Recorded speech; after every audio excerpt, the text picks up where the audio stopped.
Hello, hello. How are we doing today? We're doing great. It's just wonderfully. Yeah, it's great. Awesome, cool. Awesome. I got at least one response. Thank you. It's good to see you all, as usual. So, last week on Tuesday. Thank you for meeting with the TAs about your assignments. In terms of your projects, hopefully you got some guidance on that.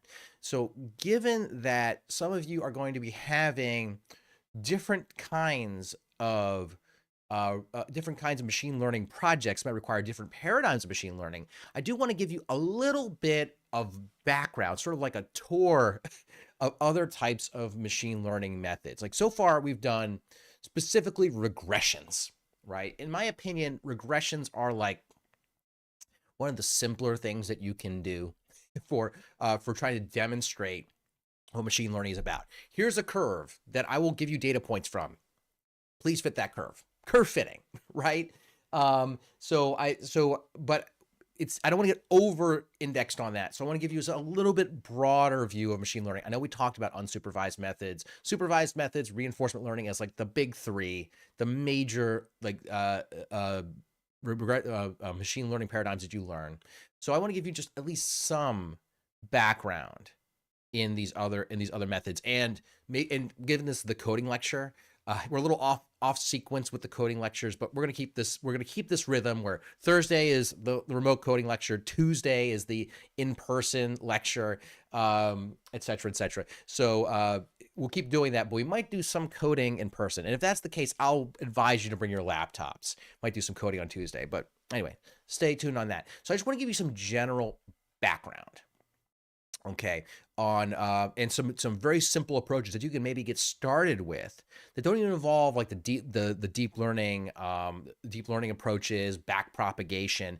Much simpler algorithms you can code up like right now, and we'll try to code up what we can in lecture today for some classifiers and hopefully some clustering. We won't code up reinforcement learning today, but giving you a sense of what reinforcement learning is about can be helpful. So we'll see how far we get today with these coding opportunities. So let's pull up our lecture for today. So today, 2026, 0226. I said that I'll try to make it fun. I think last night, for those who came to my event, I said, I'll try to make it fun today. I hope it's fun. I don't know. Maybe all the lectures are fun. I'm not sure this is especially fun. Well, maybe we'll see. We'll see. We'll see how this goes. So we're going to get some examples from other paradigms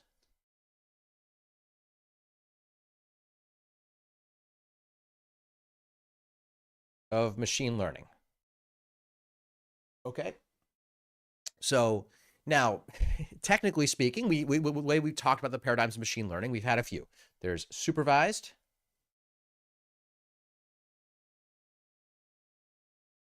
talked about unsupervised,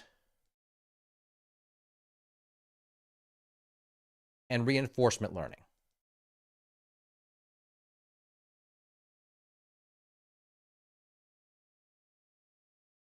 Now, what we've been doing so much of in all these examples have been regressions.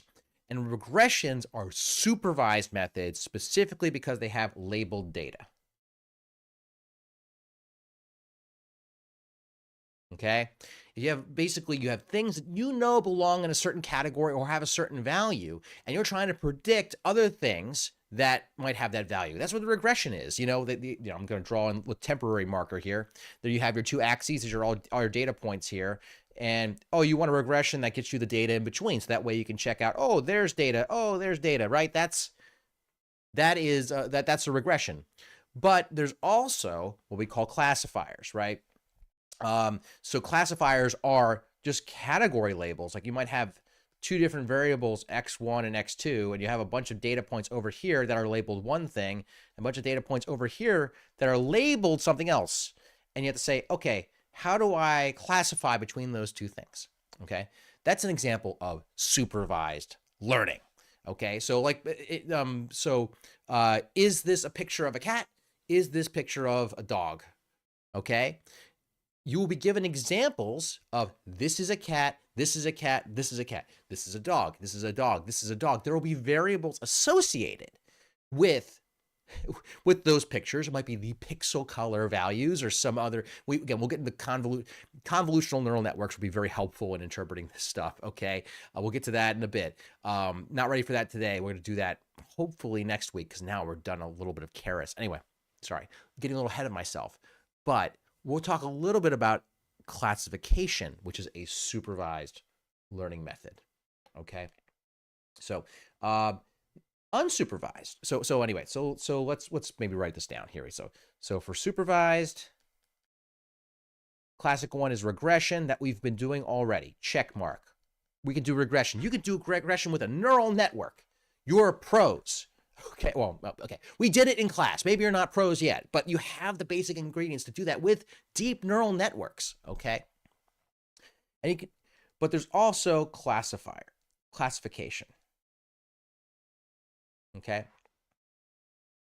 So we're going to talk a little bit about classification today and what that looks like mathematically and how you might be able to code that up. All right. Then you have unsupervised. So there's no labels. So up here is like unlabeled data. Okay. Meaning it's just data points on some set of axes, but they don't have a label associated with it. Like, it's not a cat. This is not a dog. You know, it's just a thing. And you want to see if you can find patterns in that data. Okay. And a classic example is clustering.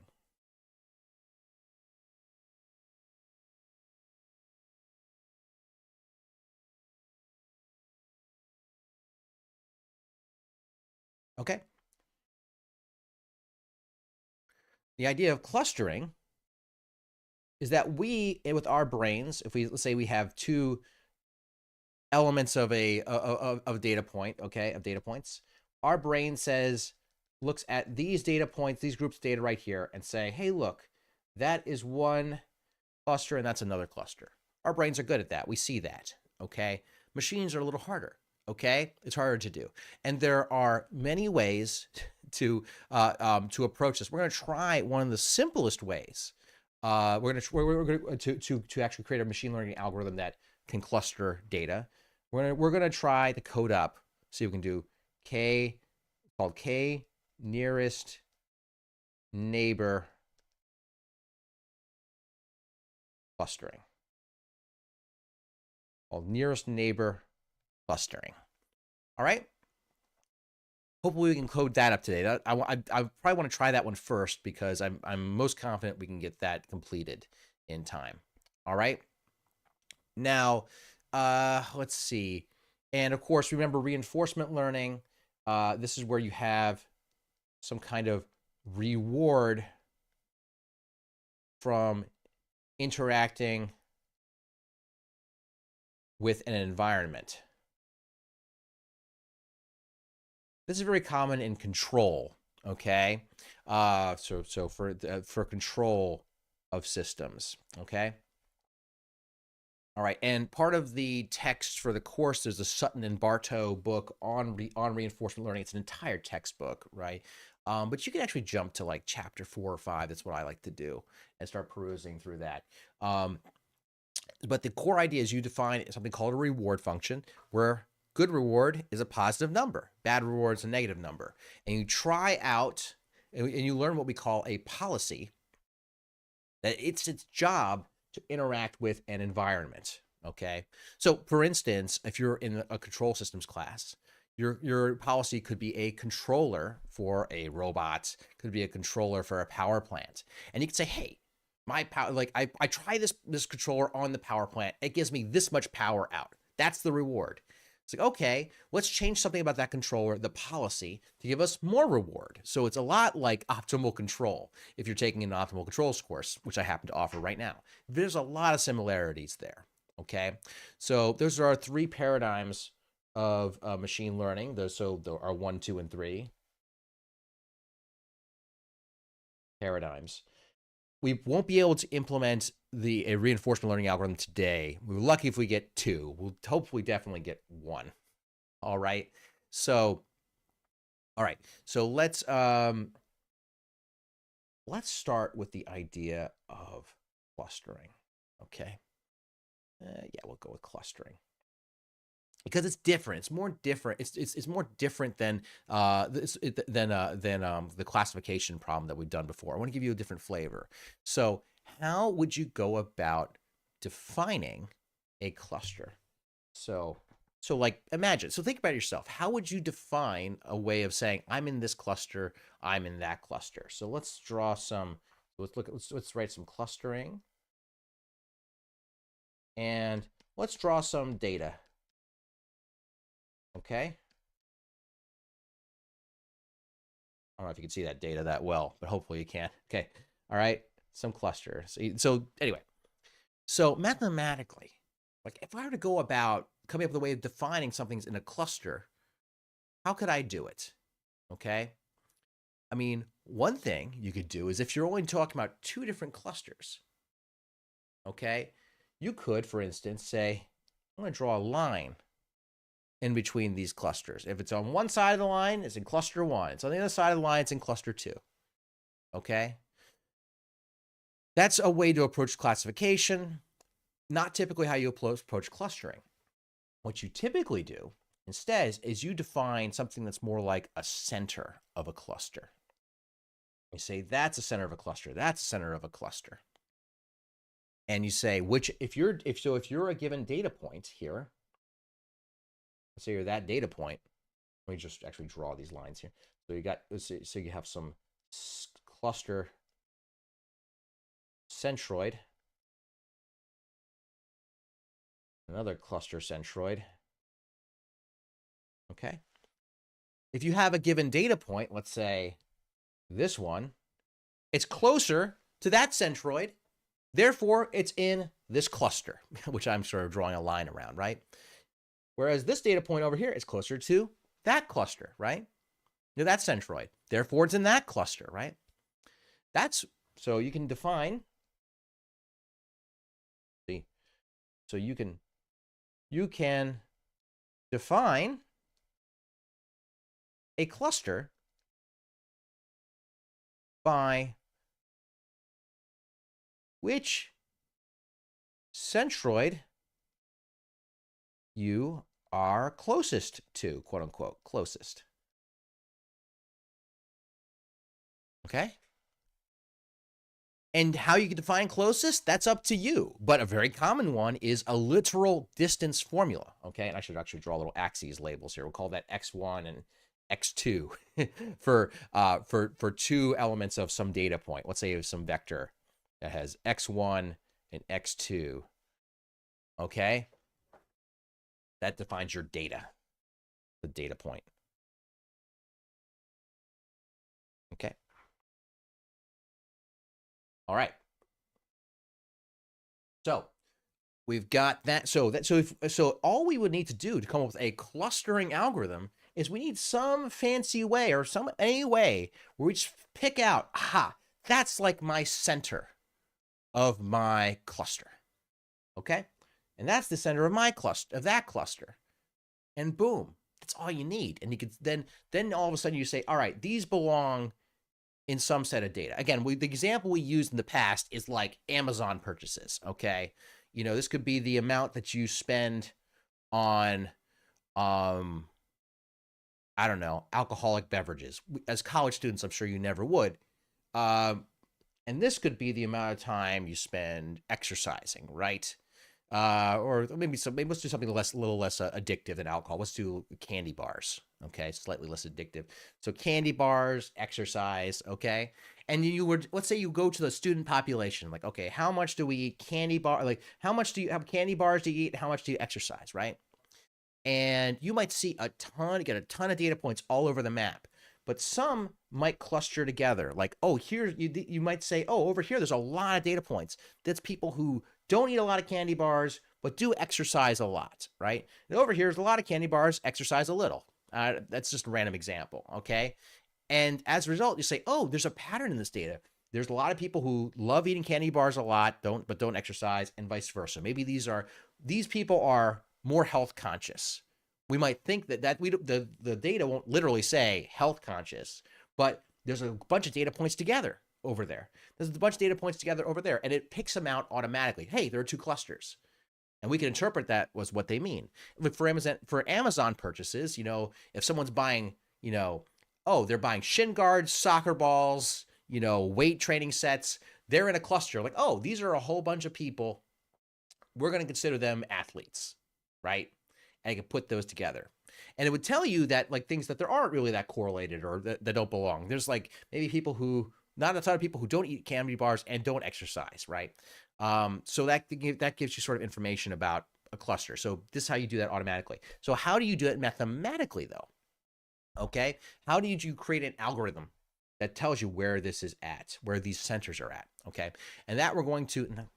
My handwriting is worse than usual. Centroid. Okay, so we're going to try the k nearest neighbor algorithm. Okay. We got a k nearest neighbor. Okay. So the idea of a k nearest neighbor is that you iteratively update a guess as to where a center is. So let's maybe choose a different color here. Let's try light green. Hopefully you can see the light green. So imagine I decided I'm going to look for two different clusters, come up with two different clusters. Okay. I'm going to then guess as to where these clusters might be. They could be a pretty naive guess, just like your guesses for gradient descent, okay? Let's say I guess here and here, okay? What I can do is then look for each, let's start here, okay? What I'm then going to look for the nearest neighbors to the nearest neighboring data points to that cluster. Let's say K is the number of neighbors I'm looking for. I'm looking at the nearest 5 neighbors. What are my nearest 5 neighbors? They are 1, 2, 3, 4, and 5 over there. Okay? My 5 nearest neighbors. Now I'm going to take those nearest neighbors. Okay? Let's just say I average them. Okay? And if I average them, it'll move me right there. Okay.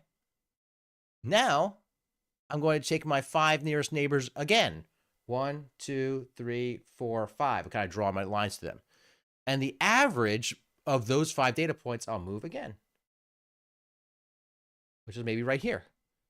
Now let's try it again. 1, 2, 3, 4, 5. Okay, it could be a little closer here. Okay. That's one way to take a number of nearest neighbors and it starts slowly migrating to some center of a cluster of data points. Okay. All right. And you could change the number K as how many data points you're looking for, right? And you would decide at the very beginning how many clusters you have. Okay. You could try, I want to try a cluster here, a cluster here. And if they move to the same place, you can try them in different locations. Maybe this is a way, sort of informally, to look for a cluster. So let's see if we can do that. Okay, so informally is that you start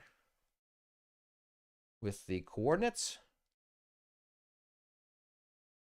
of a cluster center.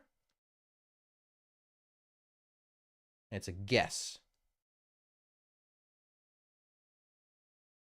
for some n clusters. Some n clusters. Okay. So start at step 0.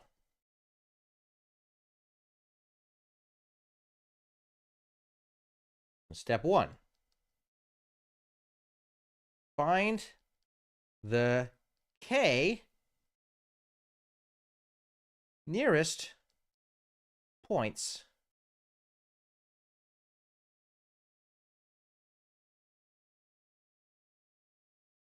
to the current clusters, to each cluster,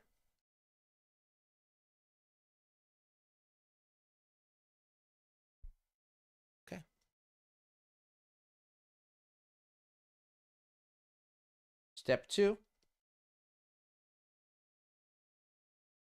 update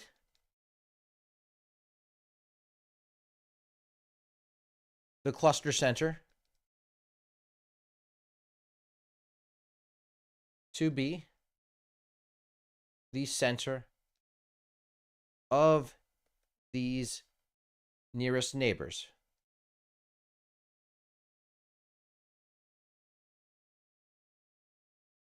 Okay?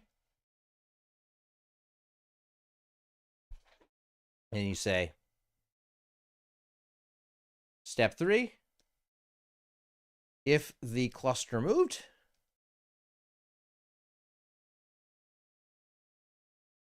go to step 1. Okay? If it didn't move, you're done. This is just like a very simple, like very, very simple machine learning algorithm for clustering that we can just code up hopefully pretty quickly. Is that pretty intuitive? Does that make sense? So hopefully the idea is that they migrate toward other clusters, okay? So with that, we can start actually coding this up in Python. It's not that crazy, right? All right, in terms of an approach. All right, so I'm going to actually go to pull up Google Colab. Again, we're going to start from scratch. This is not going to require, you notice this doesn't require any deep neural networks right now. It can later for sure, but this is how simple it can get. And we'll see what we can do. So pull up Google Colab while I pull up a couple of auxiliary things here. All right. Exciting. A little slow today. Had a lot of travel this week. Okay.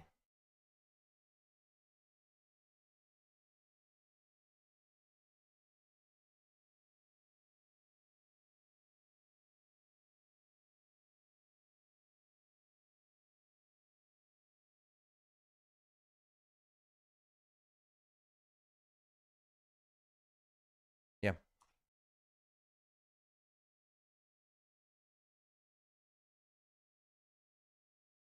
Yeah.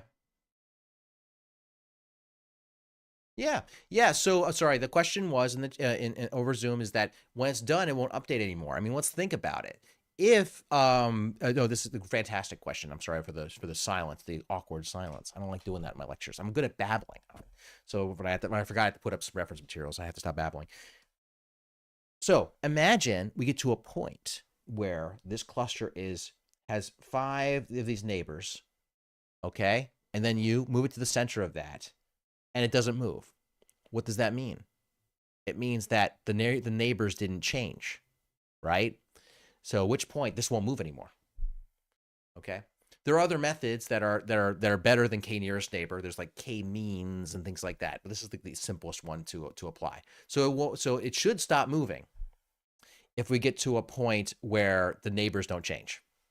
So that's how you know to stop. It's like when in gradient descent, when the gradient hits 0, you stop, or when it's close to 0, same idea. It's your termination condition. Great question. So I have here Google Colab. Let's just do a quick clustering intro. Okay, and let me send this link, actually, send out the share link here for everybody. I'll put it in the... That's up. No, it's fine. Questions are fine. That's why we're in class.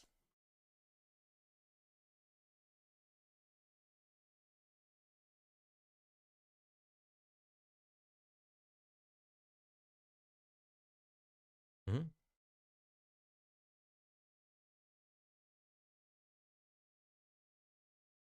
So what? So you're asking. So the question was. So you're asking when it's possible when you're trying to find the cluster, it doesn't change, right? Is that what you're asking? And yeah, yeah. Well, I mean, if it ever stops changing, the algorithm's done, right? You might not like the cluster that you find. Maybe it's because you picked a bad guess, or maybe your k needs to be a larger number. Let's imagine you said just for sake of argument, if k was 1, right? If k was 1, you find the nearest data point and say, boom, that's my cluster. And you say, what's my nearest one data point to that? Well, guess what? It's that one data point you just moved to. You're done. So bad job me for choosing k equals 1. Okay? Yeah. So you can choose, so that converged, but that's a terrible cluster. It just found the nearest data point and was done. Does that make sense? Yeah. Yeah, picking the right K is important. Go on, please. Yeah, what are you saying? Go ahead.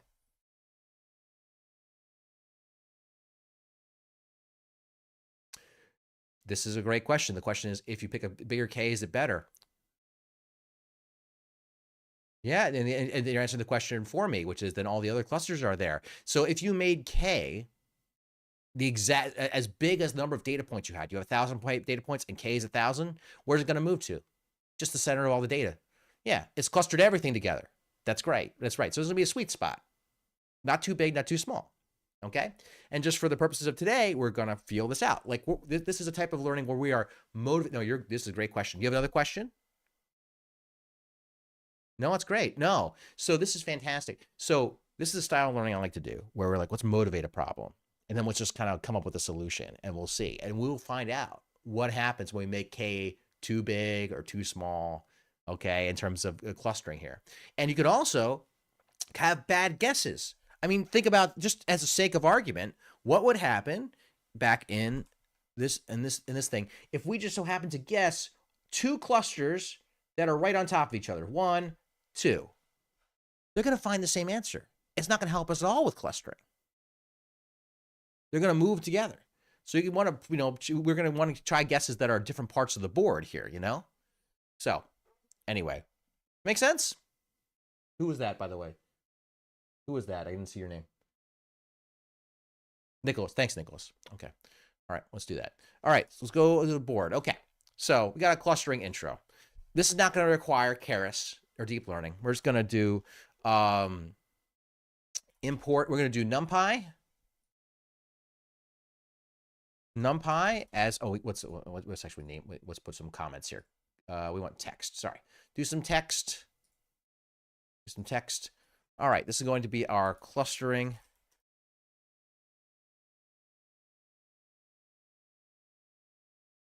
introduction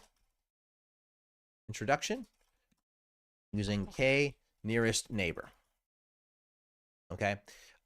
When I was a baby and I was in grad school, when I took my machine learning class, one of my exams had me doing a K nearest neighbor iterations by hand on graph paper. And I did it when I was walking uphill both ways in the snow. So, and we want to import our pyplot. Import matplotlib as pyplot as plt. Okay. We got that. Let's run that. Make sure I didn't do any typos as per usual. Let's add another code block here. Okay. Now we're just going to make up some data points. Okay. So we're going to call, we'll call this, what is, so what we're going to make is, we're going to draw our data as some, here's going to be our data. We can see that over there. And it's going to have some number of rows that indicate data on the X1 and X2 axis. And those are going to, and each column is going to be a different data point. Okay. So it's going to be 2 by something, which, by the way, what's stopping you from making this not just a two-dimensional plot, a two-dimensional set of data? Nothing. It's just harder to plot and visualize. Okay. That'll be for a different time if we get into that. But this clustering is not just points on a board. I know we're always just drawing points on a board because I have a two-dimensional board here. So in which case we're going to make a 2 by, so it's going to be a 2 by n 2 by n matrix using matplotlib. Sorry, using NumPy. So we're going to say our data, our data set will be an np.array, NumPy array. And I'm going to have the first, and so I'm going to start just drawing some data points. Okay, I'm just going to start throwing numbers together. Oh, did I not put it in? Yeah, I put can people see the share link in the chat? Can people see what I'm doing there? That's something that people can see. Let me know if that's not the case. So we're just going to make some random data points here. Actually, can we just do rand? Okay, sorry, let's just do, no. We'll just fill out some numbers you can grab. We're going to do 0.2, 0.3, 0.5, 0.2, 0.1, 0.3, 0.5. I'll paste this into the chat as well. 0.4, 0.7. I'm a terrible number generator. 0.9, 1, 0.5. I think it's easier I can type them out because then I can just paste them into the chat for you. 0.6, 0.4. Let me paste it in the chat. And see if you need those numbers. Okay. Oh, do you know what I need? I need commas. Oh my gosh. I just came out of a MATLAB lecture. Commas, commas, commas, commas. Let's chill out and relax, friends, while Dr. Hubicki comes up with a data set that we like. We're going to plot it. We're going to enjoy. Okay. Plotting data and enjoy. And so we're going to need that. And we'll just throw some data points here. We're going to play around to come up with a data set we like. So this allows us to create a one row that looks like that. Then we're going to have a second row. Let's say 0.6, 0.4, 0.9, 0.8, 0.6, 0.4, 0.6, 0.7. And what am I doing? I'm forgetting my commas. This is scintillating. This is terrible coding I'm doing right now, friends. Just randomly typing out data points. I have to make sure I get the same number, right? Okay, we can always just do rand, but I'm worried we'll get different values. Well, we will get different values. We got 1, 2, 3, 4, 5, 6, 7, 8, 9, 10, 11, 12, 13, 14. We need 14 data points. 1, 2, 3, 4, 5, 6, 7, 8, 9, 0.3, 10, 0.8, 11, 0.1, 12, 0.7. It's 4, 11, 12, 14. 1, 2, 3, 4, 5, 6, 7, 8, 9, 10, 11, 12, 0.5, and 0.5. And let's see what that looks like. So let's make sure that data set actually saved. I didn't screw something up. Oh my goodness. What did I screw up here? np.array. Setting an element with a sequence requires an inhomogeneous shape after one dimension. Thank you. 0.8. Let's do it. So my counting skills are off. There we go. I need another value. Okay, that worked. Friends, thanks for Nick for being on the ball. Here we go. Okay. It's in the chat. You can always paste that in the YouTube chat if you want, Nick, if you don't mind. So yeah. So let's try that. And if we don't like it, what we're gonna do is we're gonna plot. We're gonna plot our data set. So we're gonna say plt.plot. Okay. We're gonna data set. Okay, and we're gonna want the first row. So this would be 0, colon, and then it should be 1, colon. Make sure this works. Then we're gonna make it we're gonna make them black circles, and then plt.show, open close. There we go. Okay. I don't like that very much. I want some more data points down below. 1, 2, 3, 4, 5, 6, 7, 8, 9, 10, 11, 12, 13, 14.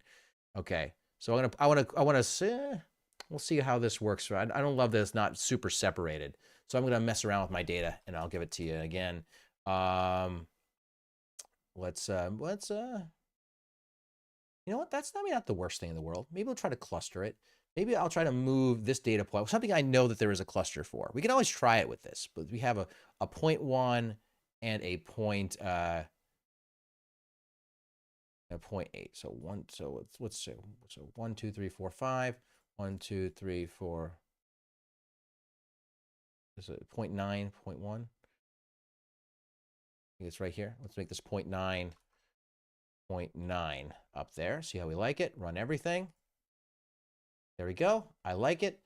And there's like a 0.4, 0.8. If I move that over there, so it's instead of it's like a 0.8, 0.8, it's going to be beautiful. So 0.4, 0.8, make this a 0.8, 0.8. And don't worry, I'll put it all in there. Oh, that was Didn't like that. 0.3, 0.8, 0.8, 0.3.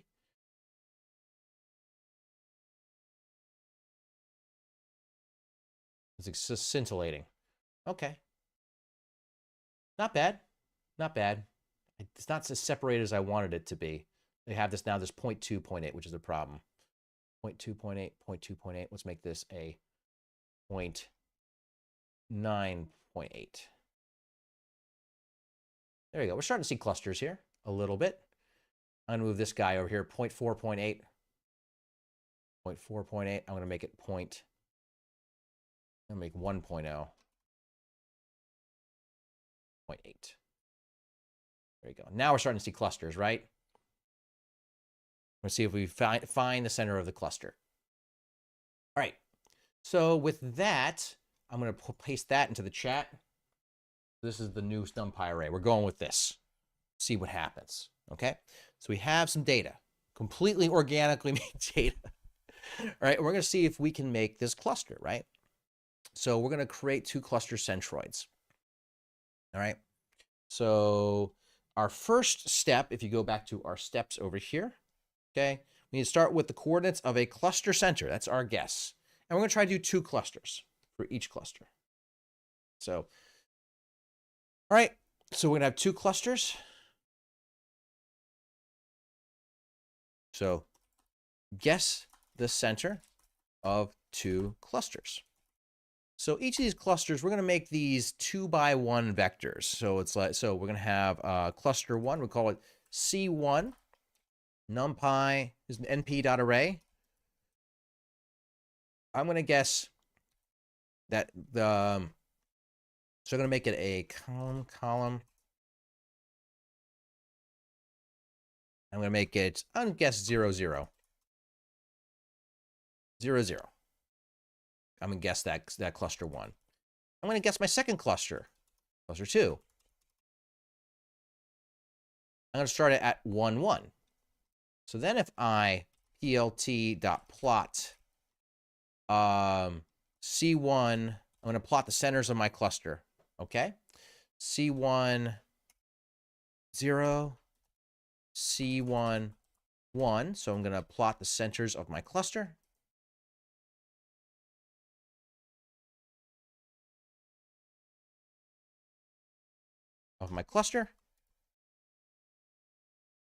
And I'm going to plot the second one. And I'm going to make it, well, so what should we make it? A red X. And then I'm going to copy it. I'm going to do my second cluster. Should be my blue X. And I'm going to do plt.show. See how that all works.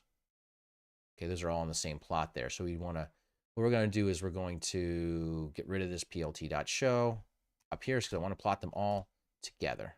Run all. Okay, they're not a part of the same thing. So what we're going to do is we're going to move this plt.plot right up there. I'm just copying and paste it. So we place it all together. Well, I'm just going to copy and paste it. I'm going to keep it up there as well.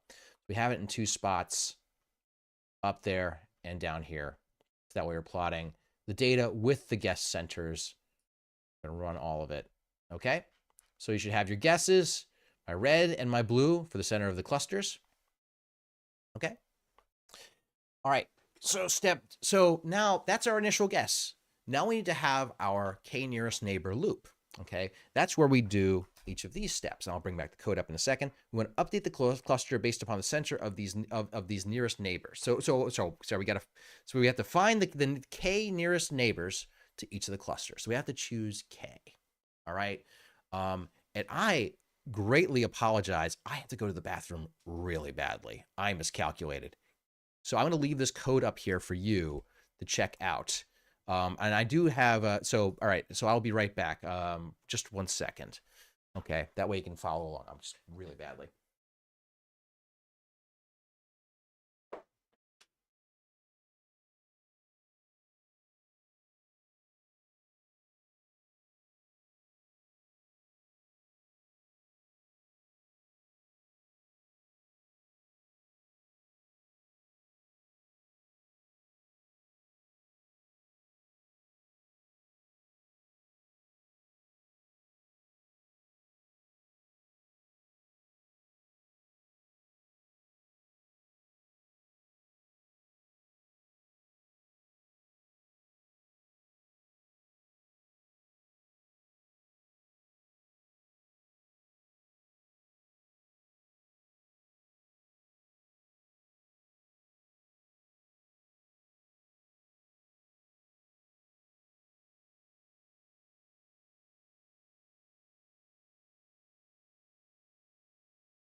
Thank you for patience there. Appreciate it. All right. Okay. So now we have to find the nearest neighbor. So we're going to define K. All right.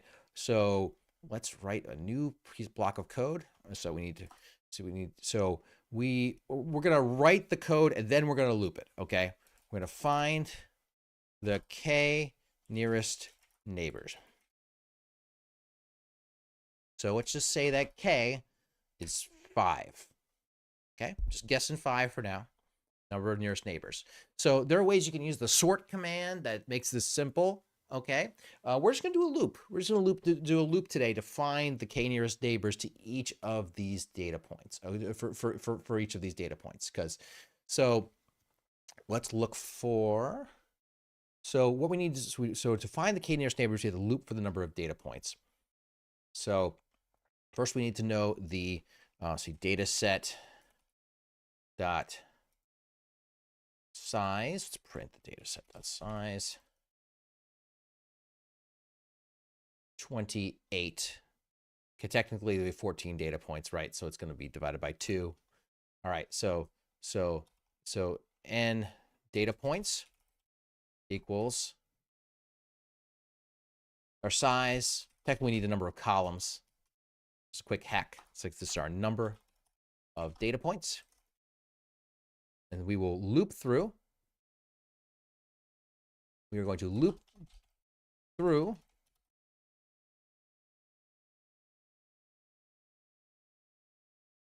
each of the data points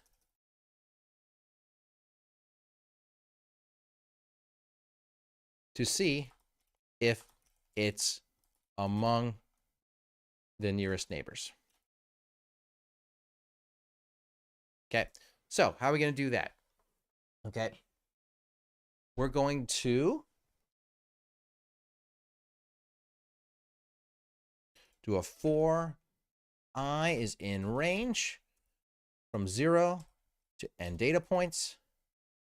A little larger so you can see a little better. And data points. Okay. This will loop I, and so you have a colon there. So that way you have a loop. So we're going to need to keep track of what the nearest data points are. Okay. Question? Someone ask a question?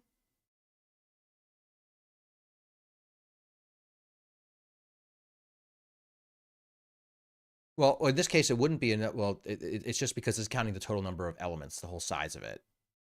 Because there's 2 rows. So it's giving me 28.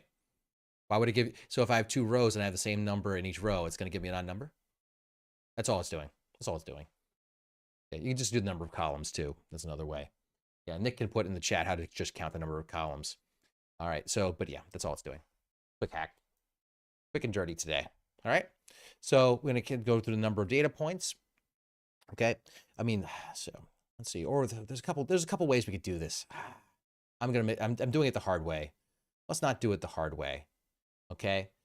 The way we could do it, the simpler way, is just compute the distance to each of these clusters using a NumPy array operation. So what I can say is I could say, hey, my distance to C1 is going to be equal to my data set and the first row, the entire first row. That's the whole first row. And I subtract that from my horizontal coordinate of my first cluster, okay, which is going to be C0. And that should be square brackets. Again, 2 different languages, man. I am losing my mind. Square brackets. Okay. And just if you want to check to make sure you're doing these things right, okay, you can always just, anyway. So, and you want to raise that to the second power.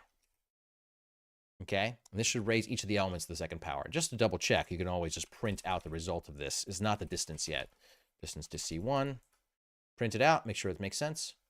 Oh, didn't do it. It's called C1. So it's called C1. Sorry, not C.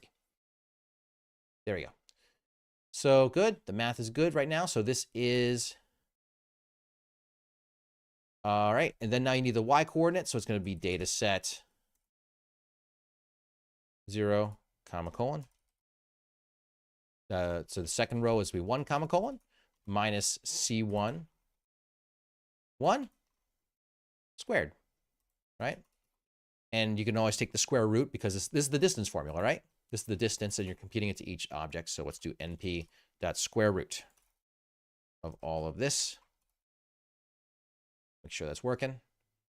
Sure enough, it does. This is a list of all the distances of each point to C1. This is just the distance formula. And maybe we should just write it out just for old time's sake for those who haven't seen it in a while. Again, it's just you want to know the distance between, some coordinate x1, y1, and x2, y2. This is just the Euclidean distance, the L2 norm, as we called it. It's x2 minus x1 squared plus y2 minus y1 squared. Okay.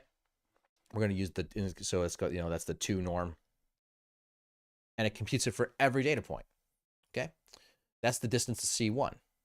If you want to know the distance to C2, we do the same thing, except we swap out on this line, copy, paste, change C1 to C2, change C1 to C2. And I'll just print both those distances, and I'll call this distance to C2. And print distance to C2. All right. Print distance to C2. Right. Okay. So those are our distances to each of those clusters, right? Now we need to find automatically the 5 shortest of these values and tell us what those and tell us which data point those are. Okay. So you can do that with a sort. Okay. So all we need to do is a sorted function.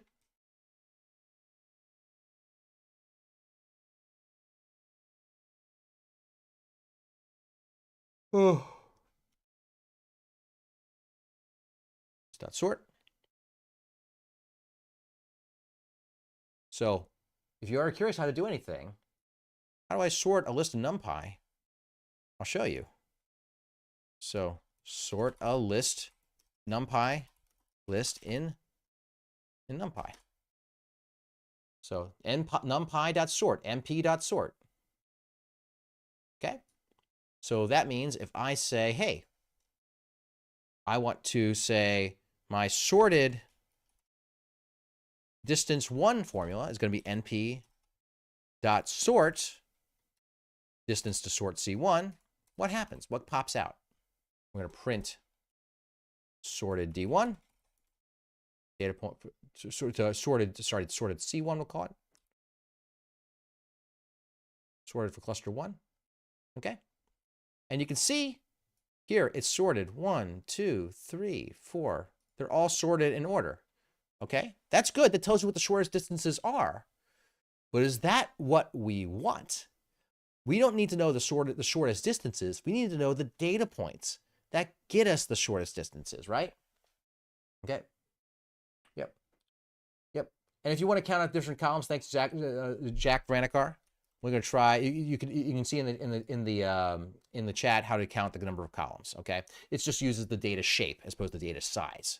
Data size gives you the number of elements in it. When I just divided by 2, it's a bit lazy. Sorry about that. So here we are sorting the shortest distances.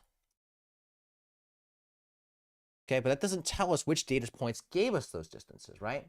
So what we need to know are the indexes of the sorted data, okay? So what we can do instead is we can, let me show an example here. Here's one trick you can do, is you can say, hey, here are all my distances.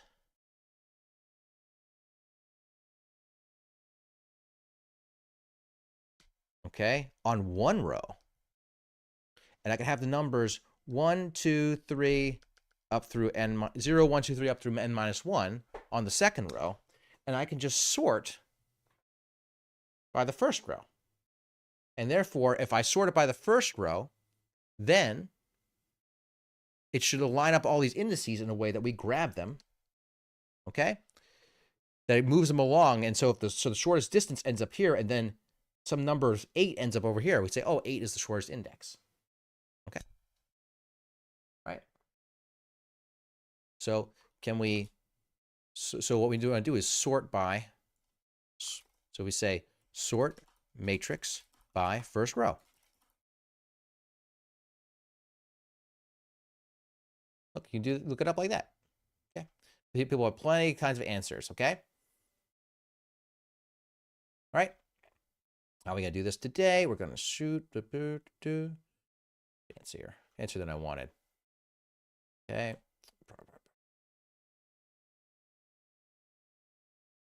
See if we can get this right.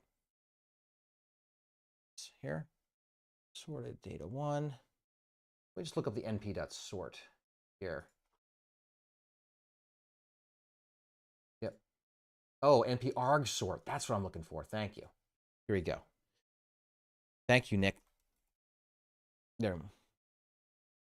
Oh, sorry. Thank you. I apologize. You can't see it? Okay. All right. Anyway, so if you want to get the indexes out, you can do it this approach here, where you can add another row and sort by the first row. Or you could say, hey, I want to get the indices out, not the sorted values. So if I say np-arg sort, okay, that will give me the indices. Here we go. Boom. 1, 2, 3, 4, 5. Look at that. Okay. So if I want to grab the first 5 values of that, if I said, hey, sorted C1, you can print sorted C1, and I want to get out just 0 through 4. It's going to be k minus 1. That should print me the first 5 indices. Perfect, right? So, oh, that's right, 0 through 5, sorry. That should be 0 through 5 there. Okay? In this case, it's k. K nearest neighbors. These are the indices of the data points, right? Okay. So these are the k nearest indices 1. Okay. Done. So that gives us the k nearest indices for the cluster 1. So that means I need to come up with the next step, which is 8 here. Sorry, here. Which is update the cluster center to be the center of these nearest neighbors. So these are the nearest neighbors for C1. C1, I'll call it. All right, k nearest indices C1. Now I want to then take the average. So yeah, so I'm going to say that C1 is going to be equal to, I believe, the np.sum. So np.sum is going to be the sum of the data points, data set, and it's going to be the first row and all of the k nearest neighbor indices, k nearest indices C1. What this is doing, if I go to my data set, is saying, hey, I want the first row, and then those 5 indices, in this case, it's going to be index 4, 1, 0, 6, and 5. Okay, it's going to grab 0, 1, 4, 6, and 5 and sum them. Let's just make sure, and we're going to divide in order to take a mean. So now let's actually print out. Let's make sure this is all working. Print C1. Good, that's working great. Perfect, exactly what we want. So awesome. So we're going to say C1, the first row, is equal to the sum of the 5 k nearest neighbors coordinates. These are the horizontal coordinates divided by k. And then we do the same thing for the vertical coordinate. Sorry, it's C1, 1, and C1 there. This is going to be the vertical coordinate. Now let's print C1 and make sure it updates. Index or scalar variable. Where did I screw that up? Loop through each data point. That was fine just a minute ago. Did I screw up the code there? Okay, I ran all and it fixed it. Thank you so much, Angela. I know that voice anywhere. Okay, there we go. So it looks like, oh, did that not go away? So we used to have C10, C11, and C1. Shouldn't go to 0. That's wrong. This is incorrect. What got screwed up? Because we had it working. I'm gonna just comment this out for a second here. Screwed up something. So if I change, because before, this is just me debugging. I'm going to print C1. This should be just the average of the first row of the 5 nearest neighbors. It shouldn't be 0 on it. 0.28, that's great. Awesome. So then if I say C1 in the 0th element, oh, 0, 0. Because it's a matrix here. I think this will work. Let's try this here. 1, 0. And C1. Nope, didn't work. Let's see. So we've got this, which is, if I do this and I print C1 here, what happens? This is why these little prints here, they're debug statements. They're helping me out, right? What happens before and after I change that value? It starts as 0. NumP sum starts as 0, 0, and it stays as 0, 0. But it's not updating. Okay. I think that one thing we could easily say, let's try this. I'm going to try this here. Is equal to numpy np.array np sum. I'm just going to, maybe it's an assignment issue. Okay. See if this works here. All right. Print C1. And oh, I got to do this. And this. Once I get this working, I will paste it into the chat and I'll tell you what I was thinking. Okay. Perfect. There we go. All right. This is an assignment issue. So all I'm doing is I'm saying, hey, the first row, first column, you know, is going to be np.sum. Yep. C1 is np sum. Yes, of course, Marco. Thank you. Yes, there's a better way to do the sums, but this is me just doing each of the individual elements. This is what Marco put in the chat as a way to do this more generally. Thank you, Marco. So this creates the mean of the first row, the mean of the second row. That's it. And it creates a new C1 and updates. Perfect. I'm going to get rid of a lot of these little printing debug statements. Get rid of them. Okay? Print, print, print, print, print. So now we got to do the same thing. So now we have the updated C1. We got to do the same thing for C2. Okay? So let's copy all this and just change it to C2. So all that, those three, boom, C2, C2, C2, C2, and C2. Okay? C2, C2, and C2. Okay, let's watch. So make this a little wider so you can see it a little better. Okay, that should update C1 and C2. I'm just going to print C1 and C2. Make sure that they're working okay. Print C1, print C2. So if you're new to Python, and actually, you know, I'm still pretty new to Python myself. I forget syntax all the time. MATLAB, back of the hand. So got to practice more. So I always print out things to make sure that they're working along the way before I go too deep.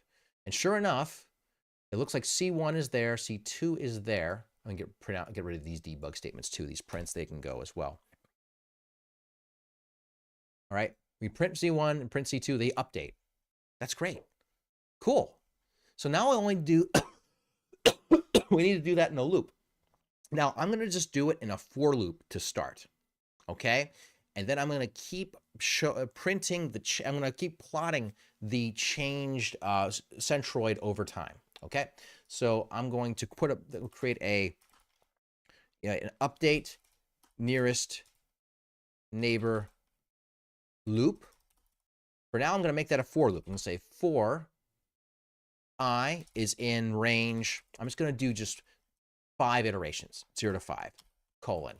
Then I have to tab in all these things here. You can always tab in. Okay. All right. Now they're all in there. Now, after I'm done outside the loop, I can try printing C1 and print C2. Actually, I'm going to put that in the loop. I'll put them in the loop by tabbing them over. So we can see over the course of these five iterations what happens to our centroid as it's just written out, okay, as it's printed out, okay. And sure enough, it converges. Let's see here. Yep, it converges pretty quickly. It starts 0.28, 0.28. Yeah, it actually converges super quickly. It stops moving almost immediately. Okay? Stops moving.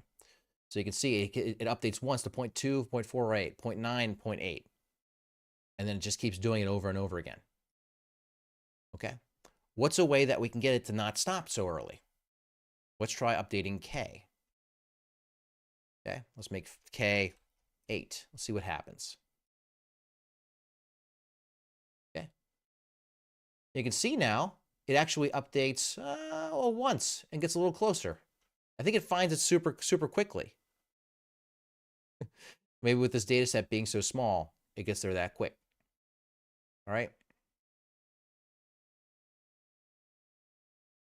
Let's try 10.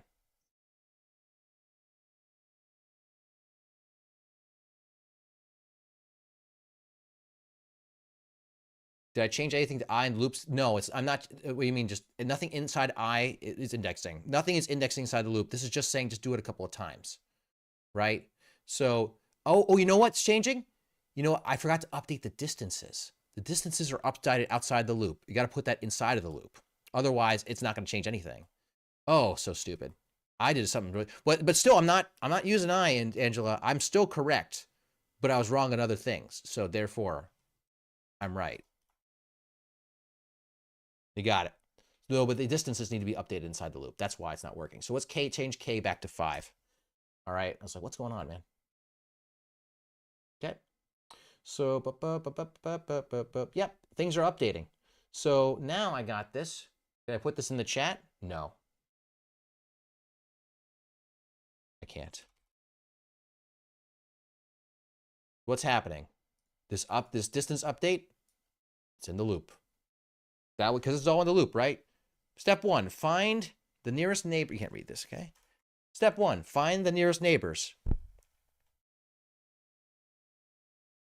Find the nearest neighbors. Then here we are. And then here we are updating the nearest, updating the center. This is sorting the shortest distances. This is updating the center.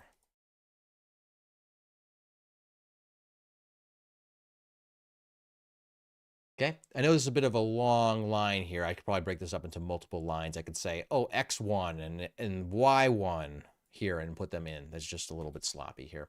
Now, if I run this, as I've got, look what happens to my 2 centroids. There's my 2 centroids. Okay, they get there and they're done. Okay, now let's try a different K value, 7. They get there and they're done. It actually finds it pretty quickly. Okay, let's try K is equal to 2.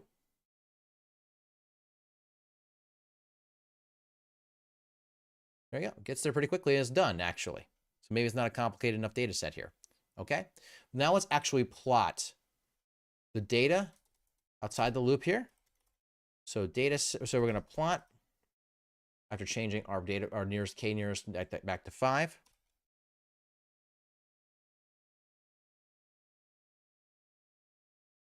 Change it back to 5 up here. K is 5. We're going to plot. So plt.plot. We're going to plot our data set. Actually, we have all this code up above, don't we? We have all this plotting code. Here we go. We're going to plot the center of my cluster. There we go. That's what we want. Copy all that. Okay. I'll get rid of this print command here. So it's clean. Sure enough. Hey, look at that. See that blue X, that red X? Those are my cluster centers. Okay. Just plotted that. I'll put the entire k nearest neighbor here in the loop. Okay. Again, that's the quick and dirty version. I don't know why it didn't go.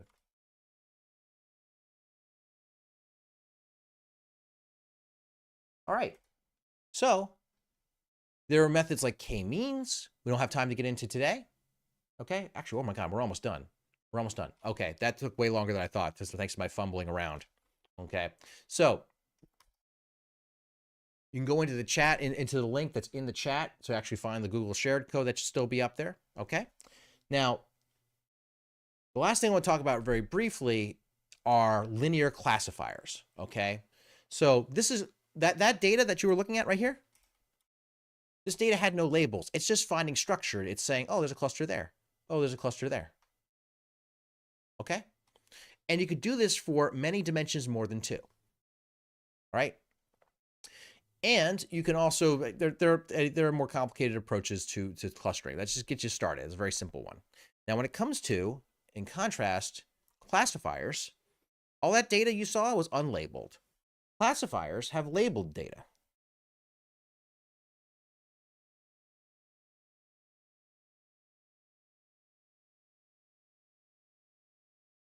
So the idea is that you might have data of 2 different colors. I'm going to just use 2 different colors here.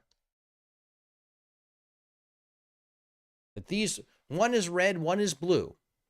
They're not just all black dots together. And one way that you could separate this data is with a line. We call that a linear classifier. And this works on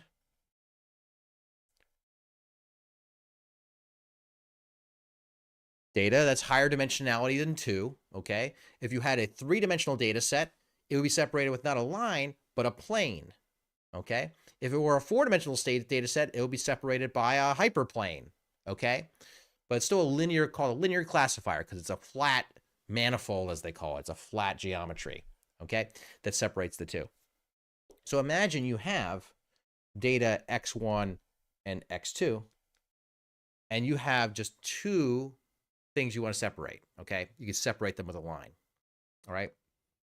And you could define, you could say that anything in the blue cluster, it's in the blue cluster. So if you have some data point, it's in blue. If the data point that you have x2 is greater than or equal to some w1 x1 plus b1. Sorry, yes, wx plus b. And it's red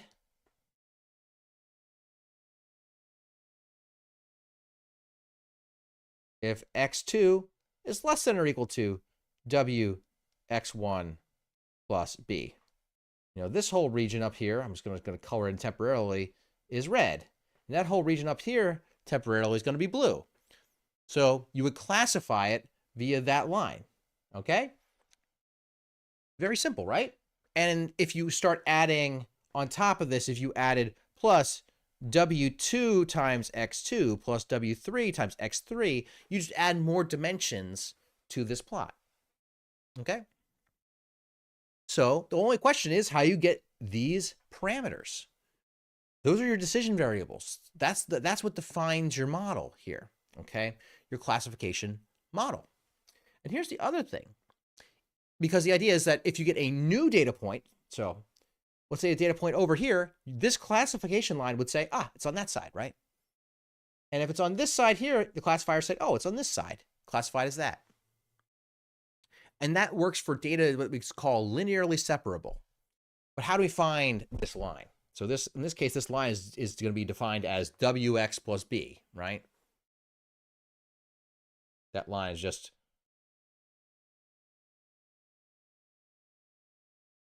wx1 plus b. I'm sorry, I know we're almost done. The way one of the things that you want to do is not just find a line that I'm just going to draw that separates these two. What you typically want to do is find a line that maximizes the distance to the nearest data point on either side. Okay? This brings us to the notion of what we call support vector machines. And what that does is it says, hey, if we maximize the distance to the closest point on either side, it's going to put the line right in the middle. And that's good. Because if it's too close to this side, it might accidentally classify stuff that's right near the border incorrectly. Okay? Anyway, that's what we'll talk about today. That's also not a very complicated algorithm, assuming I remember my Python off the top of my head. Sorry about that. Anyway, thanks very much for coming. Have a good day.